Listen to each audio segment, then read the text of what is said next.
ચલો હવે જોઈએ ઉદાહરણ 2.3. એક બહુમાળી મકાનના ટોચ પરથી એક દડાને શિરોલંબ ઉર્ધ્વ દિશામાં 20 મીટર પર સેકન્ડની ઝડપથી ફેંકવામાં આવે છે. દડો જે બિંદુએથી ફેંકવામાં આવે છે તેની જમીનથી ઊંચાઈ 25 મીટર છે. તો એ દડો કેટલી ઊંચાઈએ પહોંચશે? બી, દડો જમીનને અથડાય તે પહેલા કેટલો સમય લાગશે? જી આપણને કહ્યું છે 10 મીટર પર સેકન્ડ સ્ક્વેર લો. હવે ઉકેલ જોઈએ. તો જુઓ પરિસ્થિતિ અહીંયા આકૃતિમાં જુઓ કે 25 મીટર ઊંચું બહુમાળી મકાન અને એની ટોચ ઉપરથી આપણે દડો ફેંક્યો, બરોબર છે. હવે અહીંયા આપણે ધારો કે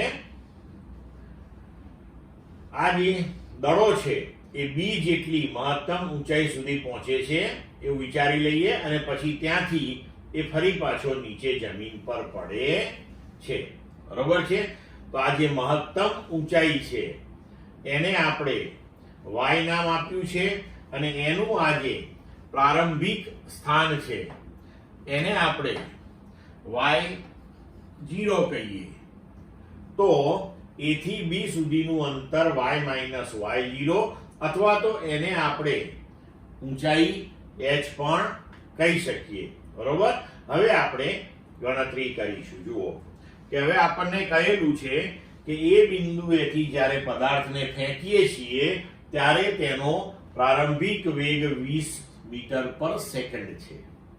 પ્રવેગ આપણે a બરાબર g -10 મીટર પર સેકન્ડ સ્ક્વેર લેવાનો છે કારણ કે એ અધો દિશામાં હશે. અને બી બિંદુએ જ્યારે પદાર્થ પહોંચશે એટલે કે દડો પહોંચશે ત્યારે તેનો અંતિમ વેગ થઈ જશે 0 મીટર પર સેકન્ડ. તો હવે સૌથી પહેલો પ્રશ્ન આપણો એ કે દડો કેટલી ઊંચાઈએ પહોંચશે. તો ધારો કે ઊંચા મકાન પરથી ઊંચે ફેંકેલા પદાર્થ a થી b એટલે કે h જેટલી ઊંચાઈએ જાય છે.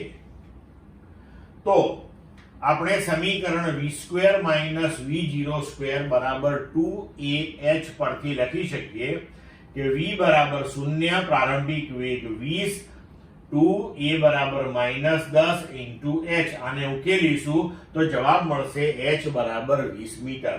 એટલે કે બોલ એટલે કે દડો આપણો ટાવરની ઊંચાઈએથી 20 મીટર જેટલો ઊંચે જશે, બરોબર. હવે ઓલરેડી 25 મીટર જેટલે ઉપરથી તો આપણે ફેંક્યો તો અને બીજો 20 મીટર ગયો. તો હવે બી બિંદુએથી જ્યારે જમીન પર પડશે ત્યારે 45 મીટર જેટલું અંતર એ ટૂંકમાં કાપશે. હવે બરોબર. હવે આપણે બીજા પ્રશ્ન ઉપર જઈએ કે દડો જમીનને અથડાય તે પહેલા કેટલો સમય લાગશે. તો આ ગણતરી આપણે બે રીતે કરી શકીએ છીએ કે એક આપણે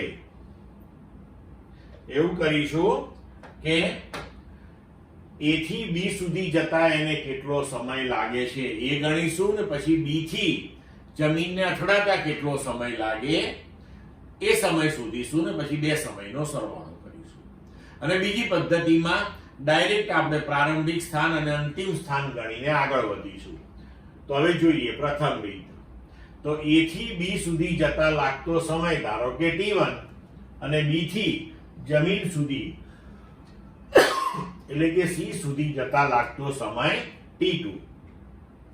તો a થી b એટલે કે ab એ 20 સેન્ટીમીટર ઊંચાઈએ પહોંચતા લાગતો સમય અહીંયા 20 સેન્ટીમીટર નહીં સોરી 20 મીટર કરજો.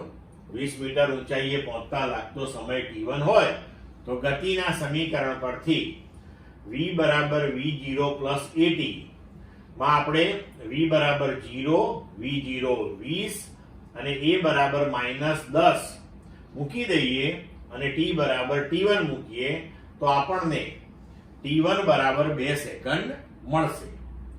હવે આપણે અંતર bc એટલે કે b થી જમીન ઉપર તો કુલ અંતર કાપશે 20 + 25 એટલે કે 45 મીટર. આ 45 મીટરનું અંતર એ મુક્ત પતનથી કાપશે. તો એના માટેનો સમય ધારો કે t2 છે તો સમીકરણ s બરાબર v0t વત્તા હાફ at સ્ક્વેર માં આપણે s એટલે કે bc 45 મીટર, પ્રવેગ -10 અને સમય t બરાબર t2 મૂકીએ. પ્રારંભિક વેગ મુક્ત પતન છે એટલે શૂન્ય થશે. તો -45 કારણ કે અડધો દિશામાં સ્થાનાંતર કર્યું છે એટલે બરાબર 0 ગુણ્યા t2 વત્તા હાફ ગુણ્યા -10 t2 સ્ક્વેર. તો હવે આપણે આને ઉકેલીશું તો t2 મળશે આપણને 3 સેકન્ડ. તો હવે કુલ ઉડ્ડયન સમય એટલે કે આપણે એ ટાવર ઉપરથી કે બહુમાળી મકાન ઉપરથી એને ફેંક્યો, એ ઉપર ગયો અને પાછો નીચે પડ્યો, તો આ દરમિયાનનો કુલ સમય t1 વત્તા t2 બરાબર થશે 2 વત્તા 3 એટલે કે 5 સેકન્ડ. આ એક પદ્ધતિ થઈ. હવે બીજી એક રીત આપણે લઈએ. તો બીજી રીતમાં આપણે પસંદ કરેલું જે ઉગમ બિંદુ છે એની સાપેક્ષે દડાની પ્રારંભિક અને અંતિમ સ્થિતિના યામોનો ઉપયોગ કરીએ. તો હવે જુઓ કે આપણું આ જે સમીકરણ છે y બરાબર y0 વત્તા v0t વત્તા હાફ at સ્ક્વેર. આ સમીકરણમાં y જે છે અંતિમ સ્થાન બતાવે છે, y0 પ્રારંભિક સ્થાન બતાવે છે. એનો હવે આપણે ઉપયોગ કરીએ.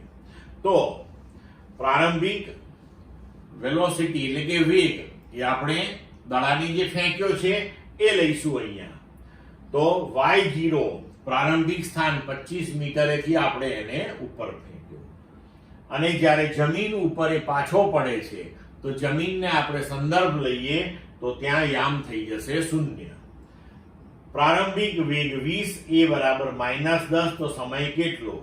તો કે આ મૂલ્યો બધા આપણે સમીકરણમાં મૂકીએ તો y બરાબર 0, y0 25, v0 20 into t વત્તા half a -10 into t square. હવે આને આપણે ઉકેલીશું તો આ જે દ્વિઘાત સમીકરણ મળે ને એને ઉકેલ મેળવીએ તો આપણને t બરાબર 5 સેકન્ડ મળશે.